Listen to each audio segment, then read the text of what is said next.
La porte claqua derrière moi comme un coup de tonnerre. Et je me retrouvai face à Madame Leclerc, la mère d'Émilie, dans la petite cuisine de leur appartement haussmannien à Paris. Ses yeux, d'un bleu acier identique à ceux de sa fille, me transpercèrent avec une intensité qui me glaça le sang.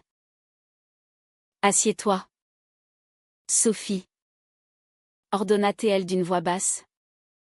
Presque un murmure, mais chargé d'une urgence qui me fit obéir sans un mot.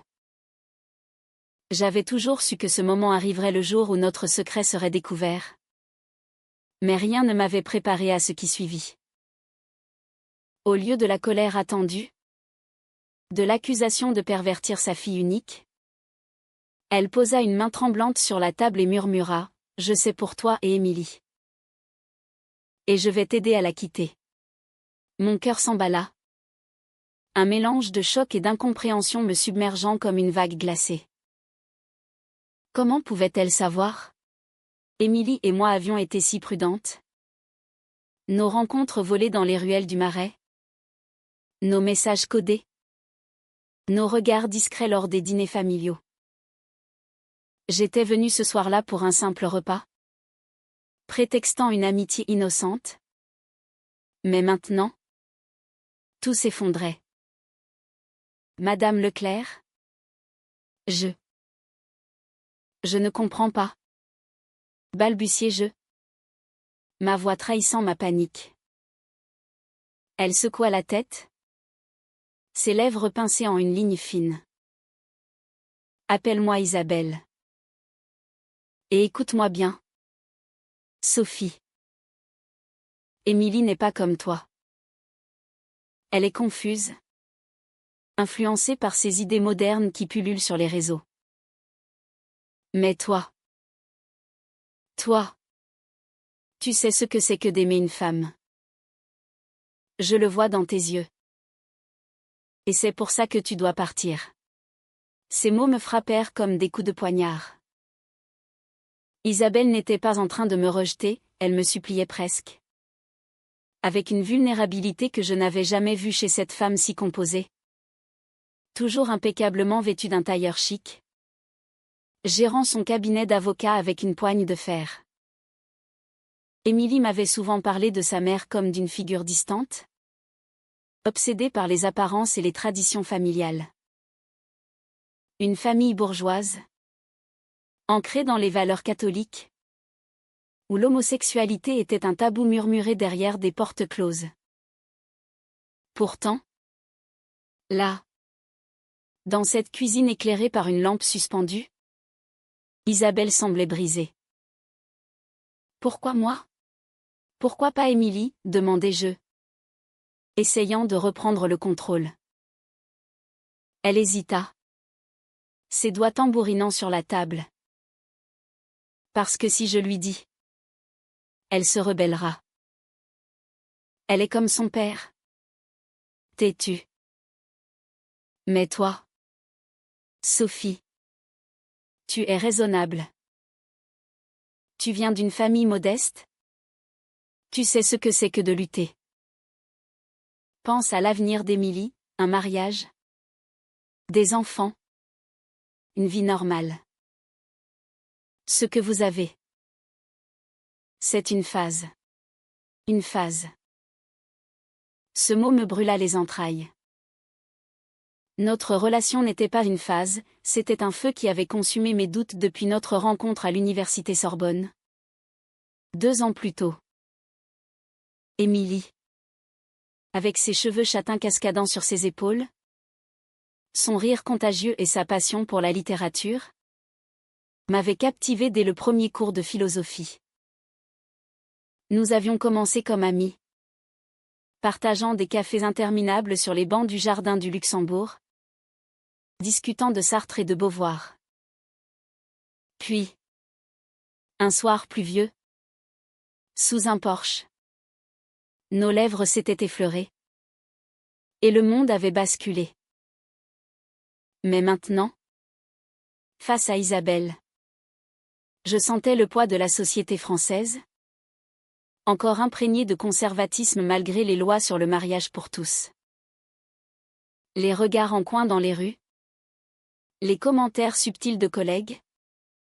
Les attentes familiales, tout cela pesait sur nous comme une ombre invisible. Je me levai. Les jambes tremblantes. Je ne peux pas faire ça. J'aime Émilie. Isabelle se redressa. Son expression durcissant. L'amour vrai implique des sacrifices. Sophie. Si tu restes, tu la détruiras. Pense à sa carrière, elle veut devenir professeure. Mais avec un scandale. Et ta famille? Tes parents à Lyon? Catholiques pratiquants? Ils accepteraient? Elle touchait un point sensible.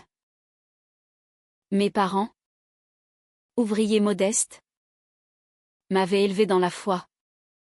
Et bien que je leur ai caché ma sexualité, je savais que la révélation les briserait. Isabelle poursuivit. Sa voix se brisant légèrement, j'ai vu ça avant. Ma sœur. Elle a tout perdu pour une femme. Elle vit seule maintenant. Ostracisée. Je ne veux pas ça pour Émilie. La soirée s'étira en un tourbillon de mots acérés. Isabelle me raconta des anecdotes familiales.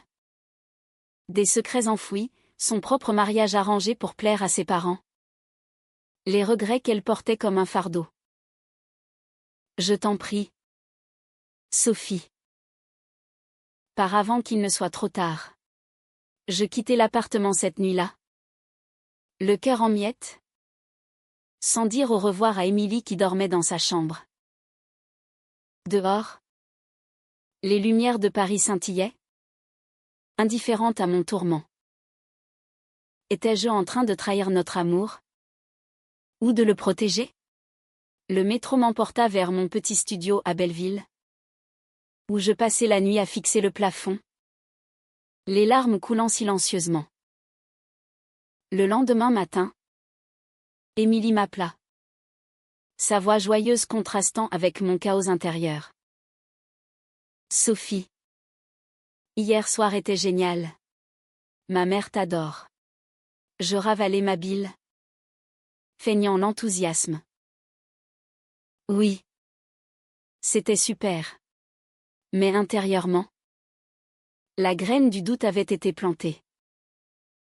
Isabelle avait raison sur un point, notre relation était fragile. Menacée par le monde extérieur. Émilie venait d'une famille aisée. Avec des attentes élevées, moi. J'étais l'outsider. La fille de province qui avait gravi les échelons grâce à des bourses. Pouvais-je vraiment lui offrir une vie sans complications? Les jours suivants, je commençais à m'éloigner subtilement, des réponses tardives aux messages, des excuses pour annuler des rendez-vous. Émilie remarqua. Bien sûr. Qu'est-ce qui se passe? Sophie. Tu sembles distante. Lors d'une promenade au long de la Seine? Sous un ciel gris parisien? Je craquai presque. Ses mains dans les miennes? Son parfum de vanille m'enivrant? Je faillis tout lui avouer. Mais les mots d'Isabelle résonnaient, tu la détruiras. Au lieu de cela, je mentis. C'est le travail? Ma thèse me stresse. Elle me serra contre elle. Et je sentis une trahison profonde me ronger. Ce soir-là, Isabelle m'envoya un message discret, merci d'essayer. C'est pour son bien. Était-ce vraiment? Ou étais-je en train de céder à la pression sociétale? À ces normes invisibles qui dictaient qui aimait et comment? La tension monta quand Émilie insista pour une soirée en amoureux. Nous nous retrouvâmes dans un petit bistrot du quartier latin. Lumière tamisée. Vin rouge coulant librement. Ses yeux brillaient d'amour. Mais les miens étaient hantés. Sophie. Dis-moi la vérité. Est-ce que c'est fini? Demanda-t-elle soudain. Sa voix tremblante. Mon cœur se serra. Non.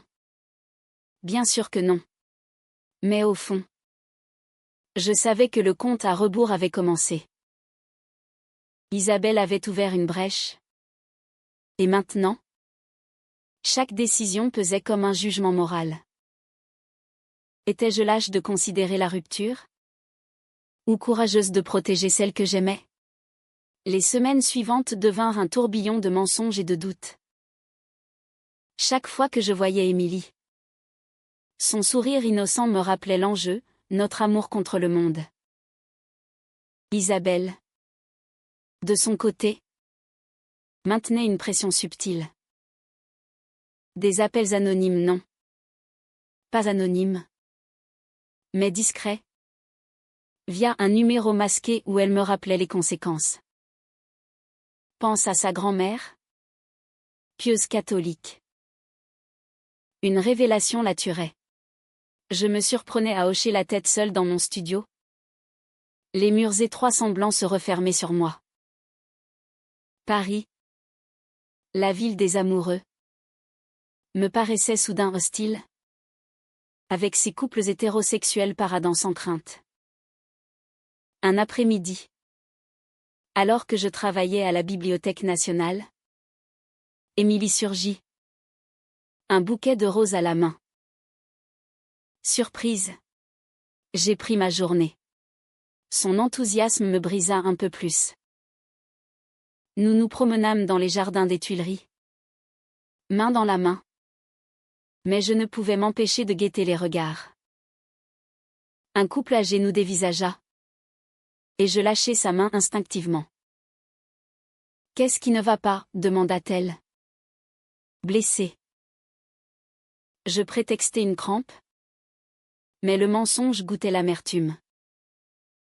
Ce soir-là, chez elle, alors que sa mère était absente, nous fîmes l'amour, non. Nous nous aimâmes avec une intensité désespérée, comme si c'était la dernière fois. Ces murmures d'amour contre ma peau me torturaient. Comment pouvais-je la quitter? Mais Isabelle ne lâchait pas. Lors d'un dîner familial forcé, elle me coinça à nouveau dans la cuisine. Tu traînes? Sophie. Émilie souffre déjà de ton indécision. Ses yeux étaient rougis. Comme si elle avait pleuré. Pour la première fois, je vis au-delà de la façade, une femme piégée par ses propres peurs, projetant ses regrets sur nous. Et si je lui dis tout, menaçai-je. Elle blêmit. Elle me haïrait. Et toi aussi. Mais au moins, elle serait libre. Libre de quoi? D'une vie authentique? La conversation s'envenima. Nos voix basses comme des conspiratrices. Tu es égoïste. Sophie. Tu veux la garder pour toi. Sans penser aux répercussions. Cette nuit-là, je rentrai chez moi enragée.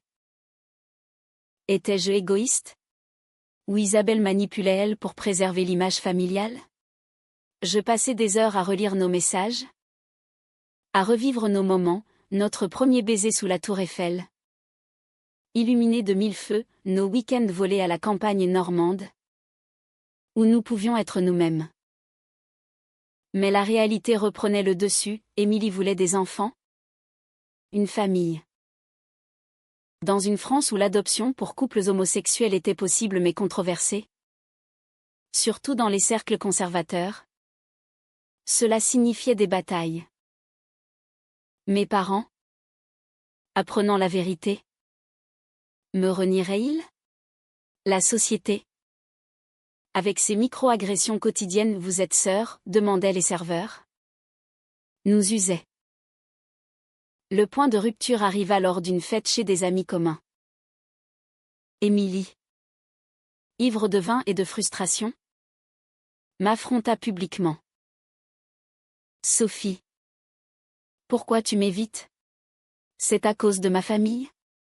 Les invités se turent? L'air chargé d'électricité. Je paniquai. Niant tout. Mais ses larmes coulèrent. Dehors, sous la pluie battante, elle me serra. Dis-moi que tu m'aimes encore. Je l'embrassai. Passionnément. Mais intérieurement, je craquais. Isabelle m'appela le lendemain, c'est le moment. Brise-lui le cœur maintenant, ou il sera trop tard. Je décidai de confronter Isabelle seule. Rendez-vous dans un café discret près de l'opéra. Elle arriva. Élégante comme toujours. Mais les rides autour de ses yeux trahissaient l'usure. Pourquoi faites-vous ça? Demandai-je. Elle soupira. Commandant un espresso. Parce que j'ai vécu ça. À 20 ans. J'ai aimé une femme. Claire.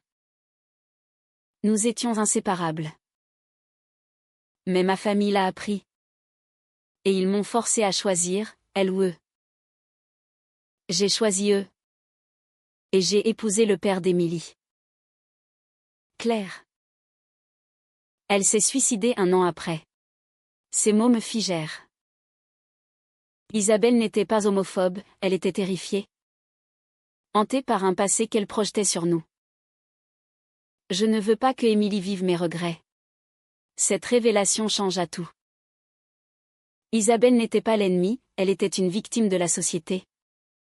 Des normes rigides qui broyaient les âmes. Mais ses choix avaient été les siens. Et si on lui dit la vérité? Ensemble, proposai-je. Elle secoua la tête. Elle me verrait comme une hypocrite. La conversation dura des heures. Un duel d'arguments, amour vs. Sécurité. Authenticité vs. Conformité. Je rentrai épuisé, mais déterminé. Je ne quitterai pas Émilie. Au contraire, je lutterai. Pourtant, le destin en décida autrement. Émilie, suspicieuse, fouilla mon téléphone et trouva les messages d'Isabelle. Le choc fut dévastateur. Elle m'appela en pleurs. Ma mère? Comment a-t-elle pu? Je courus chez elle, la trouvant effondrée sur le sol. Elle veut nous séparer? Sanglota-t-elle. Isabelle rentra à ce moment. Et la confrontation éclata. Cris. Accusations. Larmes. Émilie hurla. Tu es une menteuse. Maman. Tu nous as manipulés. Isabelle. Brisée. Avoua son passé. Je l'ai fait pour te protéger. Mais Émilie. Blessée. Nous rejeta toutes les deux. Sortez. Cette nuit-là. Seule dans mon studio. Je réalisais le prix de nos secrets. Notre amour, au lieu d'être renforcé, était entaché de trahison. Les jours suivants furent un chaos émotionnel. Émilie ne répondait plus à mes appels, bloquant mes numéros. Isabelle, de son côté, m'envoya un message laconique, c'est ma faute. Laisse-la tranquille. Mais comment le pouvais-je? Notre trio était lié par des fils invisibles de douleur et de regret. Paris semblait plus grise. Les cafés où nous nous étions aimés maintenant hantés par des souvenirs amers. Je errais dans les rues. Repensant à chaque décision, aurais-je dû ignorer Isabelle dès le début? Était-ce une erreur de garder le secret? Finalement, Émilie accepta de me rencontrer dans un parc près de la Bastille. Elle arriva. Les yeux gonflés. Son habituelle vitalité éteinte. Pourquoi ne m'as-tu rien dit, demanda-t-elle. La voix brisée. Je m'assis à côté d'elle sur un banc.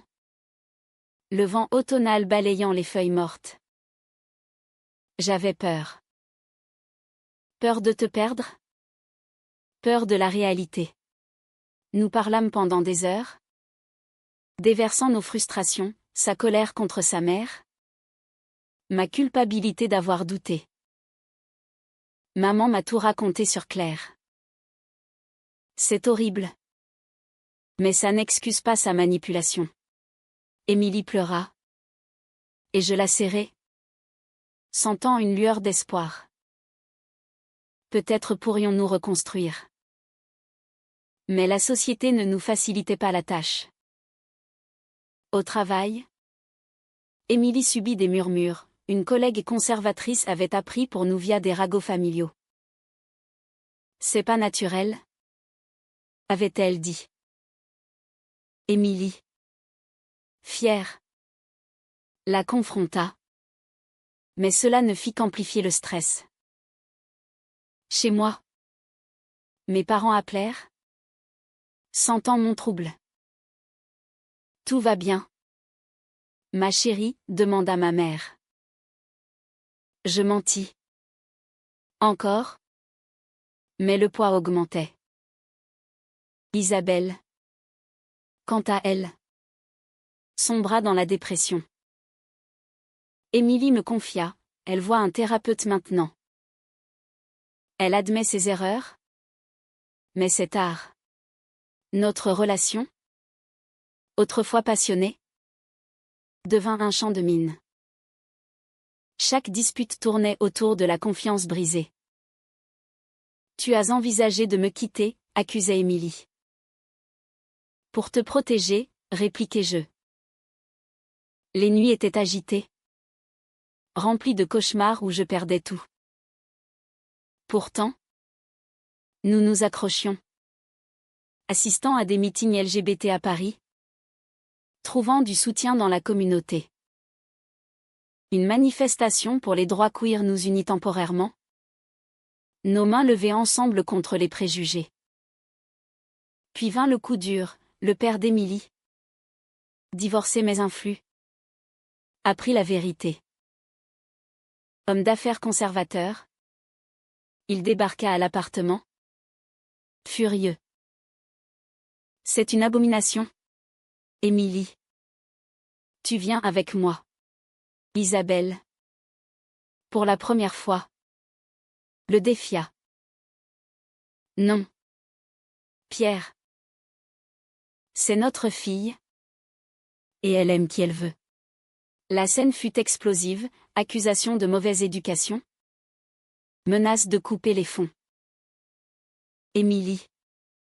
Tremblante. Choisit de rester. Papa. Je t'aime. Mais c'est ma vie.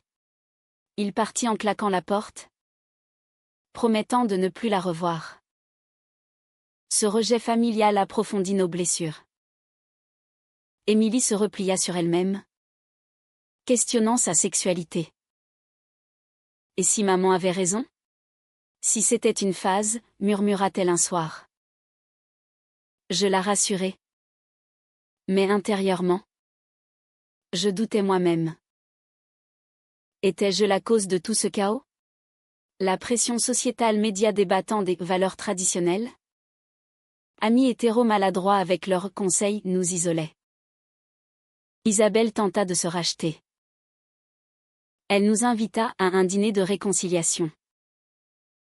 L'atmosphère était tendue, mais elle s'excusa sincèrement. J'ai projeté mes peurs sur vous. Claire. Je l'aimais vraiment. Mais j'étais faible. Émilie. Larmes aux yeux. L'embrassa. On peut guérir. Maman. Pour la première fois. Un semblant de paix s'installa. Nous parlâmes ouvertement, des défis des couples lesbiens en France. Des thérapies familiales. Des choix moraux. Pourtant, La trahison initiale laissait des cicatrices.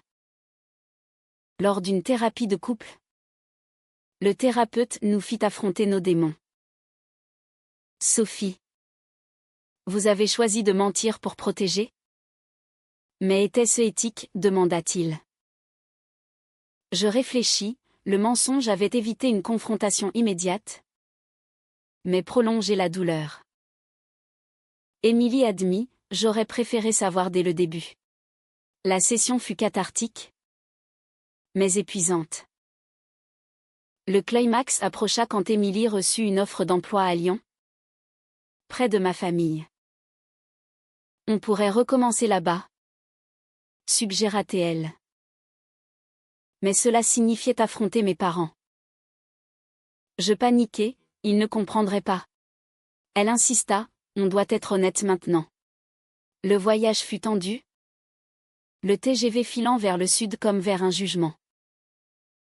À Lyon, mes parents nous accueillirent chaleureusement, ignorant tout.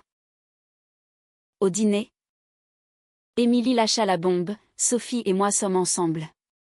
Le silence fut assourdissant. Ma mère pleura. Mon père se leva. C'est contre nature, cria-t-il.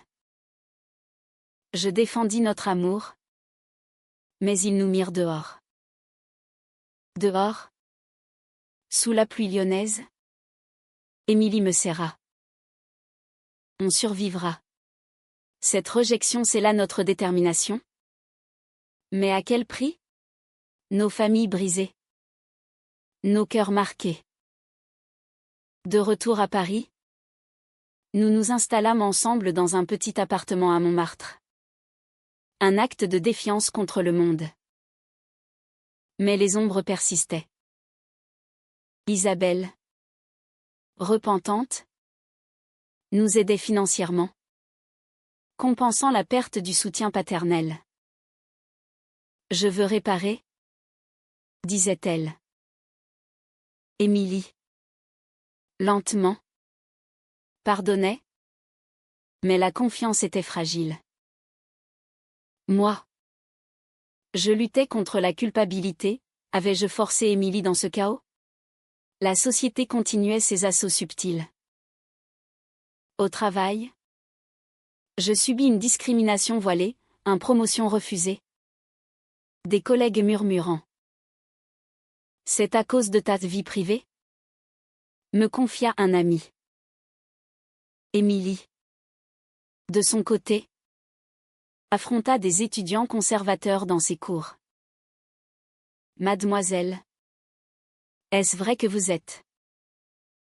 Demandait-il. Elle répondait avec dignité, mais rentrait épuisée. Un soir, lors d'une crise, Émilie explosa, tout ça à cause de toi et maman. Vous m'avez manipulée. Je ripostai, j'ai essayé de te protéger. La dispute escalada. Objet volant. Mots blessants. Elle partit en claquant la porte, me laissant seule avec mes regrets. Était-ce la fin? Je l'appelai. En vain. Isabelle intervint, nous réunissant. Vous devez choisir, vous battre ensemble ou vous détruire. Ces mots, écho de son passé, nous firent réfléchir. Émilie et moi passâmes la nuit à parler, dénudant nos âmes. Je t'aime. Malgré tout, murmura-t-elle. Nous nous réconciliâmes. Mais avec une nouvelle résolution, affronter les démons ouvertement. Pourtant, une trahison inattendue surgit. Une amie commune, jalouse, répandit des rumeurs sur les réseaux, Émilie forcée dans une relation toxique. Les posts viraux, chargés de préjugés lesbophobes, nous submergèrent. Émilie, blessée, questionna notre futur. Vaut-il la peine? Demanda-t-elle. Je luttai, oui. Car c'est réel. La tension culmina lors d'une confrontation avec cet ami. Dans un bar, accusations fusèrent. Tu es jalouse parce que tu voulais Sophie, cria Émilie. L'ami admit. Partiellement. La révélation ajouta une couche de complexité, nos problèmes n'étaient pas seulement sociétaux, mais personnels. Isabelle, apprenant cela, offrit son soutien légal, je peux poursuivre pour diffamation. Mais nous choisîmes le pardon. Ou du moins, la distance. Ce choix moral vengeance ou miséricorde nous unit. Avec le temps, nos blessures cicatrisèrent. Nous participâmes à des groupes de soutien LGBT, partageant notre histoire. Émilie écrivit un essai sur les pressions familiales, publié dans un journal. La reconnaissance publique fut libératrice, mais attira des trolls. Retournez dans le placard, disait-il. Mes parents, après des mois de silence, appelèrent. On veut comprendre, dit ma mère. La réunion fut émotive, larmes, explications. Ils n'acceptèrent pas pleinement, mais promirent d'essayer. C'est dur, mais tu es notre fille. Isabelle et Pierre se réconcilièrent partiellement. Pour Émilie. Un dîner familial tendu, mais un pas vers la guérison. Notre amour, forgé dans le feu, émergea plus fort. Mais le prix fut élevé, amitié perdue, innocence brisée, doute persistant. Les mois passèrent, et notre vie se stabilisa. Émilie obtint une promotion, moi une bourse pour ma thèse. Nous voyageâmes en Provence, redécouvrant la joie simple d'être ensemble. Isabelle devint une alliée inattendue, participant à des événements Pride. J'honore Claire ainsi, confia-t-elle. Pourtant, les cicatrices rappelaient les choix controversés. Avions-nous bien fait de persévérer? La société évoluait, avec plus de visibilité queer, mais les résistances persistaient. Un débat télévisé sur le mariage traditionnel nous remua, étions-nous des pionnières ou des martyrs? Un soir, sur les toits de Montmartre, Émilie me demanda en mariage. Malgré tout, veux-tu m'épouser? Les étoiles au-dessus? Je dis oui. Larmes de joie. La cérémonie fut intime. Avec Isabelle comme témoin. Mes parents présents malgré leurs réserves. Mais la vie n'est pas un conte de fées. Des tensions ressurgirent, Émilie voulait des enfants via PMA. Mais les débats éthiques manipulation génétique. Droit de l'enfant nous divisaient. Est-ce juste d'imposer notre mode de vie, questionnais-je. Elle arguait, l'amour suffit. Isabelle, de son côté, révéla plus sur Claire, une histoire d'amour interdite, terminée en tragédie. J'aurais dû lutter, regrettait-elle. Cela nous fit réfléchir à nos propres compromis. Finalement, nous adoptâmes, affrontant les bureaucraties et jugements. Notre fille, Lila, apporta de la lumière, mais aussi des défis, expliquer notre famille à l'école, affronter les regards. Des années plus tard, regardant Lila jouer, je me demandais, tous ces sacrifices en valaient-ils la peine? Notre histoire, pleine de trahison et de réveil, posait une question éternelle. Était-il moral de mentir pour protéger un amour? Ou la vérité absolue est-elle toujours le bon choix?